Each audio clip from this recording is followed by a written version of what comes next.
जय जगन्नाथ। ईश्वर सृष्टि हूँ दुनिया जीव जगत पशु पक्षी ये सब प्रभुंर दान किंतु एमती किसी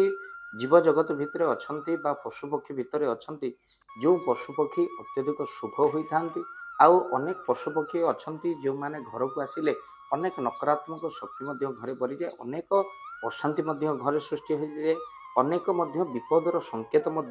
पशु पक्षी मैंने तो आज आम आलोचना करवा आज वीडियो रे जे घर को कौ चढ़ई सब आसिले आपण जानवे घर को शुभ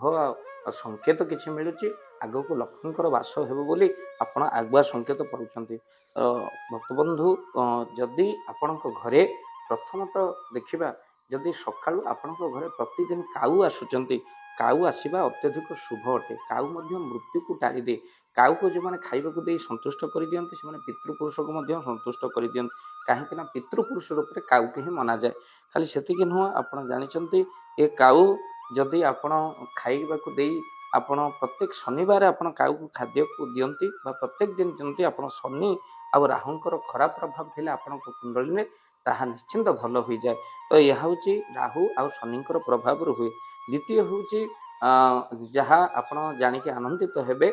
काऊ जदि मांस पाटे धरी आसी घरे पशि जाऊँचे कौन से जगह आप लक्ष्य कर शुभ होता है कौन पाटे खाद्य जिनस जदि धरिक बसी जाए तेणु आप मन रखि था यह हूँ अतिशय शुभ राहु शनि प्रभाव आपण को रक्षा करे काऊ जदि घर को आपणकर पारा आसूचे से अत्यधिक शुभ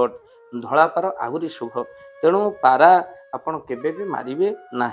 तापर तृतीय हूँ गौर चूलिया जदि गौर चूलिया पक्षी आपण घर को आसुँच जानतु आपणकर घरे लक्ष्मी बसवास करग को लक्ष्मीकर किसी शुभ आपण प्रभाव निश्चिंत पाइबे किसी धन प्राप्तिर जोग अच्छी तृतीय आपणकर हलदी बसंत जो चतुर्थ हलदी बसंत जब हलदी बसंत आपण देखते आप जो हलदी बसंत नमस्कार पकाती हलदी बसंत अत्यधिक शुभ होता है आउ धला पेचा जदि घर को धला पेचा आसुँच अत्यधिक शुभ होता है ता सहित आपणकर घर को जदि माटिया पेचा पशि जाए राति पेचा घरे पशे यह अनेक अशुभ फल देता है चिल घरे पशिले घर उपर बसले अशुभ होता है दुर्भाग्य नहीं कि आसे आपणकर माटिया पेचा घरे जदि आपणकर चिमिड़ी बास कर चिमिड़ी चढ़ई बास कर जानवे घरे कौन भूत प्रेतर छाया रोचे तेणु आपण मानकर यह अशुभ होता है भक्तबंधु आम आज कहलु आपण मान कौन शुभ आ कौन अशुभ होता है क्यों चढ़ई घर को आसवा लक्ष्मीकर प्राप्ति होता है यह आज आपण वीडियो को निहाती भाव में शेयर करेंगे चैनल जदि नुआ चैनल को सब्सक्राइब कर दिंतु जय जगन्नाथ जय पंचश जय जगन्नाथ धन अर्जन धर्म करी धर्मे प्राप्त नरहरि आपण उपार्जित धन को जदि धर्म कार्य लगेगा चाहूँगी किसी असहाय असुस्थ व्यक्ति पाखे आम प्रतिदिन पहुँचू आउ किसी सहयोग करूँ जदि आपणकर से गुंडुची मूषा भली दान से कार्य लगे चाहूँगी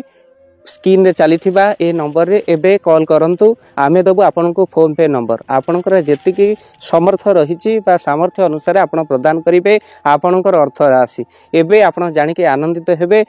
गोटी एम्बुलेंस किना जाईची केवल रोगी सेवा पई जदि आपनकर किछि अर्थ से एम्बुलेंस पई आपण सहयोग करिबा पई चाहंती तो एबे कॉल करंतु एही नंबर रे आपन को अशेष धन्यवाद जय जगन्नाथ।